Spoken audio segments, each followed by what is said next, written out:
जी अस्सलाम वालेकुम। यासीन आपके साथ हाजिर है। आज है जुमेरात 26 सितंबर की आज तारीख है और जैसे कि काफ़ी दिनों से मैं आपसे ये बयान कर रहा हूँ कि इस पूरे हफ्ते में या अगले 15 दिनों में जो सबसे इम्पोर्टेंट इवेंट हमारे पास जो चल रहा है, जिस पे पूरी दुनिया देख रही है,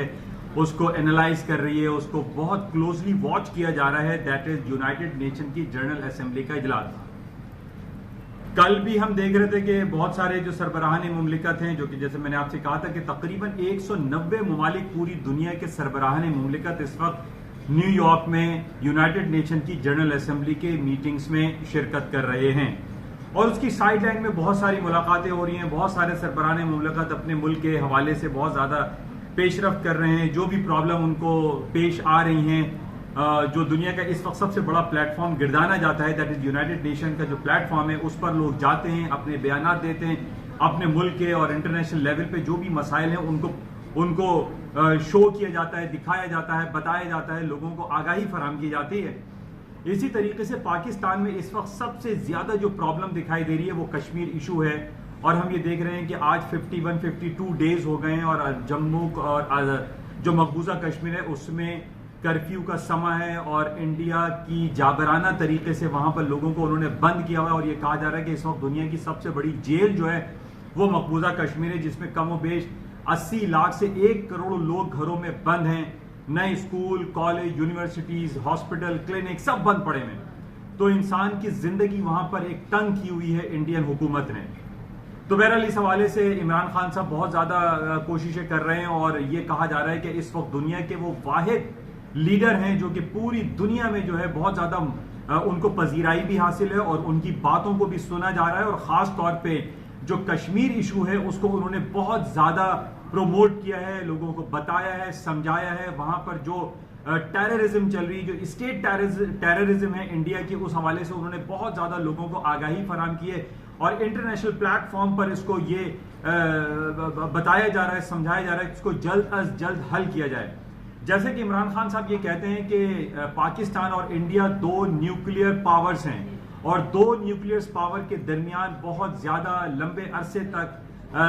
जो टेंस हालात हैं, ये कोई अच्छी बात नहीं और इसका नेगेटिव इम्पैक्ट न सिर्फ पाकिस्तान और इंडिया में आ सकता है बल्कि अक्रॉस द बोर्ड पूरी दुनिया इसके आताप का शिकार हो सकती है। इसी को वो प्रमोट कर रहे हैं, बता रहे हैं, समझा रहे हैं कि इस यूनाइटेड नेशन के प्लेटफॉर्म से, यानी जो कि 75 साल पहले एक तख्लीक दिया गया था यूनाइटेड नेशन का प्लेटफॉर्म, ताकि दुनिया के जितने भी मसाइल हैं, चाहे वो पिछले दिनों 10-20 साल पहले हमने बोस्निया हेर्जेगोविना का मसला देखा, फिर हम बहुत अरसे से 1967 से ये देख रहे हैं कि इसराइल का बहुत ज्यादा इन्वॉल्वमेंट है और वो अरब कंट्रीज पे बहुत ज्यादा इन्वॉल्व होता चला जा रहा है और फलस्तीन पे बहुत सारे इलाकों पे उसने कब्जा किया है। लेकिन हम एक तरफ ये भी देख रहे हैं कि यूनाइटेड नेशन वो मसाइल हल करने में नाकाम दिखाई देता है जिसका आज से 74 साल पहले यूनाइटेड नेशन की तख्लीक अमल में आई थी कि जनाब दुनिया के जितने भी मसाइल हैं उनको हल करने के लिए यूनाइटेड नेशन जो है वो अपना अमली किरदार अदा करेगा। वो अमली किरदार हमें दिखाई नहीं दे रहा। बहरहाल इमरान खान साहब बहुत ज्यादा कोशिशें कर रहे हैं और हम सब की दुआ है, उम्मीदें हैं और ये चाहत है कि ये जल्द अज जल्द ये मसला कश्मीर हल हो ताकि जो प्रॉब्लम और टेंस सिचुएशन में जो कश्मीर के अवाम चल रहे हैं वो उनको एक रिलीफ मिल सके। और इसके साथ ही 2 दिन कबल हमने ये देखा कि आज़ाद जम्मू कश्मीर और पूरे कश्मीर बेल्ट पे और पंजाब के काफ़ी बेल्ट पे जो है जलजिला आया है, जिसमें कम व बेश तकरीबन 50 लोग जो है वो हलाक हो चुके हैं, जो कि एक बहुत संगीन सूरत हाल है। हमारी दुआ है कि जल्द जल्द अल्लाह ताला इन तमाम मसाइल से जो है हर शख्स को नागहानी आफात से और जो कुदरती आफात हैं उनसे हम सबको महफूज रखें। अच्छा, बहरहाल मार्केट के हवाले से कुछ बातें करते हैं, जैसा कि आपके साथ ये छोटा सा एक 5-10 मिनट की क्लिप होती है यूट्यूब चैनल पे, ताकि हम सिर्फ ये देख सकें कि पूरी दुनिया में इस वक्त हो क्या रहा है। अच्छा, एक तरफ तो मैंने आपको बताया था कि यूनाइटेड नेशन की जनरल असेंबली का इजलास चल रहा है और उसके साथ ही हम ये देख रहे हैं कि ट्रंप साहब के खिलाफ जो है वो घेरा फिर तंग होता हुआ दिखाई दे रहा है। पिछले 3-4 महीने पहले हम ये देख रहे हैं कि 2016 के इंतखाबात में ट्रंप साहब जो जीते थे उस पर एक इन्वेस्टिगेशन टीम बनाई गई जो कि रॉबर्ट मुलर साहब उसको हेड कर रहे थे और उसकी इन्वेस्टिगेशन में तकरीबन 35% आर बिहाइंड द बार, वो जेलों के अंदर हैं, बिहाइंड द बार हैं और उनके ऊपर ये इल्ज़ाम था कि ट्रंप साहब को जितवाने में 2016 के इंतखाबात में उन्होंने कहीं ना कहीं कोई नेगेटिव वर्क किया, जिसकी वजह से ट्रंप साहब इंतखाबात जीते। लेकिन इसके अलावा जो बहुत सारी बातें चल रही थी कि सेनेट में और हाउस ऑफ रिप्रेजेंटेटिव में और कांग्रेस में जनाब एक बिल पेश किया जाएगा और ट्रंप साहब की इम्पीचमेंट होगी कि आया वो 2016 के इंतखाबात जीते तो कैसे जीते। बहरहाल ये इम्पीचमेंट उस इल्तमा का शिकार है। लेकिन दूसरी तरफ हम ये देख रहे हैं कि एक और इम्पीचमेंट जो है वो आ गई है ट्रंप साहब के ऊपर, और इस दफा जो डिफरेंट रिपोर्ट्स में पढ़ रहा था उसमें यह कहा जा रहा है कि जनाब अब डेमोक्रेट्स के पास, जो कि अपोजिशन पार्टी है और उनकी हेड नैंसी पेलोसी हैं, उनके पास कुछ हाथ आ गया है और वो सेकंड इंपीचमेंट की बात कर रहे हैं कि जनाब जो रॉबर्ट मुलर की इंपीचमेंट थी, ठीक है, उसमें इंपीचमेंट नहीं हो रही है या उसमें डिले टैक्टिक्स इस्तेमाल हो रही हैं, लेकिन ये बड़ा सीरियस इशू हो रहा है और उसमें ये कहा जा रहा है कि ट्रंप साहब ने जो उनके अभी जो अपोनेंट खड़े हो रहे हैं, जो डेमोक्रेट्स के हेड हैं, मिस्टर जो बाइडेन, जो कि ओबामा के दौर में वहां के वाइस प्रेसिडेंट भी थे, उनके ऊपर ट्रंप साहब ने ये इल्जाम लगाया कि जनाब पिछले बार जब वो वाइस प्रेसिडेंट थे तो उनके बेटे ने, जिनका नाम हंटर है, उन्होंने यूक्रेन में एक गैस कंपनी है उसके अंदर कुछ करप्शन, कुछ काम ऐसे किए थे जिसकी वजह से उन्होंने बिलियंस ऑफ डॉलर जो है वो एक्सचेकर को नुकसान पहुंचाया है और उन्होंने करप्शन और इलीगल मनी जो है उन्होंने क्रिएट की है। अब ये बात हो रही है कि जनाब ये ट्रंप साहब को चाहिए था कि वो सेनेट में आवाज उठाते, वो कांग्रेस में ये इस बात को लेकर आते, वो हाउस ऑफ रिप्रेजेंटेटिव में इसका इशू को रेज करते, और उन्होंने डायरेक्ट यूक्रेन के प्रेसिडेंट को फोन करके वहां पर उन्होंने उसकी कंप्लेन की है, जो कि ये कहा जा रहा है नैंसी पेलोसी की तरफ, जो कि डेमोक्रेट्स की हेड है, कि ट्रंप साहब ने अपनी लाइन क्रॉस की है। और जब वो हल्फ लेते हैं, जब प्रेसिडेंट किसी मुल्क का हल्फ बर्दारी करता है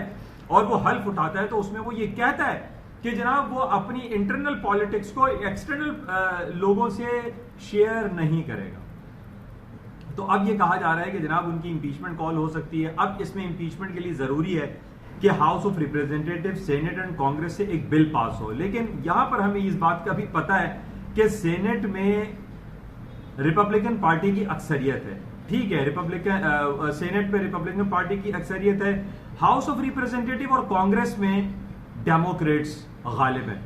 तो बहरहाल इस इंपीचमेंट, आई डोंट फील कि इंपीचमेंट ये हो सकेगी। बहरहाल इस खबरों पे मार्केट काफी नीचे अप एंड डाउन हो रही थी, लेकिन जब ये खबरें आई कि जनाब इस इंपीचमेंट का कोई फायदा नहीं होगा और ये इंपीचमेंट हो भी नहीं सकती क्योंकि सेनेट में ट्रंप साहब की बहुत ज्यादा अक्सरियत है, तो इस वजह से कल रात को हमने देखा कि S&P, डाउ जोन्स, नेस्डैक दोबारा हायर साइड पे जाना शुरू हो गए और अभी भी तकरीबन मोरलेस 2-3 दिन के हाईएस्ट लेवल पर हैं। इसके साथ ही मैंने सबसे इंपॉर्टेंट जो आपको 3 लेवल दिए हुए थे कि S&P का 2945,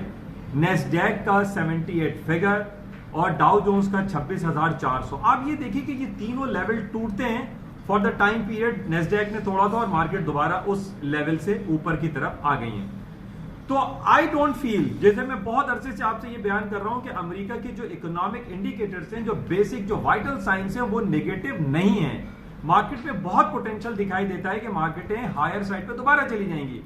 और यही हो रहा है। पिछले 3-4 दिनों पहले हमने देखा कि यही इंपीचमेंट के हवाले से जो बातें हो रही थी, मार्केट थोड़ी सी नीचे आई। जब ये हुआ कि जनाब सेनेट में तो इनकी अक्सरियत है, ये इंपीचमेंट कारआमद नहीं होगी, मार्केट ऊपर जाना शुरू हो गई।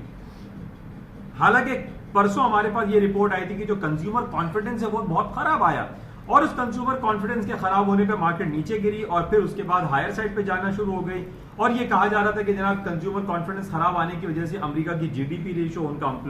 अनएम्प्लॉयमेंट, उनका पेरोल खराब हो जाएगा और मार्केटें जो है वो फॉल होना शुरू हो जाएंगे। लेकिन इसका मैंने पहले भी आपसे ये कहा था कि अमेरिका की सिर्फ 1-2 इकोनॉमिक इंडिकेटर्स को लेकर या ट्रंप साहब की 2-3 ट्वीट से अमेरिका की स्टॉक मार्केट कोलैप्स नहीं होंगी। ये बात हो रही थी कि जनाब रिसेशन डिक्लेयर हो जाएगा, वहां के जीडीपी रेशियो डाउन होना शुरू हो जाएंगे, जनाब वहां पे इन्वर्टेड कर्व यील्ड बन रही है, कुछ भी नहीं हो रहा। ये तमाम चीजें देखिए वक्ती तौर पर ये होता है, लेकिन हमारे पास जो ग्राउंड रियलिटीज हैं जिसको हम चेक करते हैं कि अमेरिका की इकोनॉमी कहां स्टैंड करती है, वहां पर हमें ये दिखाई दे रहा है कि स्ट्रॉन्ग इकोनॉमी है। हालांकि एक तरफ हम ये देख रहे हैं कि अमेरिका और चाइना के दरमियान मुख्तलिफ तल्ख तिजारती सिलसिले हैं, उसमें प्लस माइनस बात होती रहती है। अभी स्टॉक मार्केटें दोबारा हायर साइड पे जाना शुरू हो रही हैं। उसकी वजह यह है कि अमेरिका और चाइना के दरमियान जो अक्टूबर में मीटिंग होनी है, उसमें यह खबर आ रही है कि वो मीटिंग पॉजिटिवली होगी और उसमें एक बहुत अच्छे रिजल्ट्स आ जाएंगे। जिसकी वजह से आज स्टॉक मार्केट हम देख रहे हैं ऊपर जा रही है। अच्छा, इसके साथ ही ये जो इम्पीचमेंट की जो बात होती है, हमें ये पता है कि बैक इन 1974 जब रिचर्ड निक्सन की हुकूमत थी और जब उसके ऊपर वाटर स्कैंडल का गेम हुआ था, उसमें भी यही हुआ था कि जनाब स्टॉक मार्केटें गिर गई थी, उसके बाद फिर मार्केट हायर साइड पे।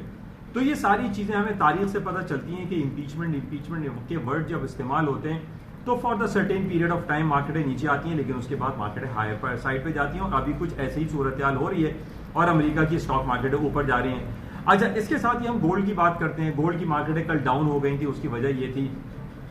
कि मैंने जैसे आपसे कहा कि यूनाइटेड नेशन की जनरल असेंबली का इजलास चल रहा है जो कि 30 सितंबर तक जारी रहेगा।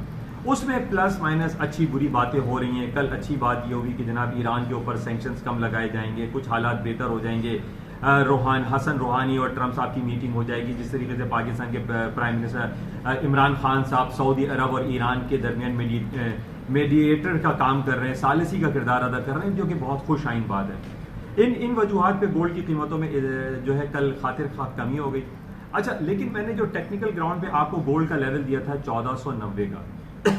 1490 जब तक नहीं टूटता, 1490 के नीचे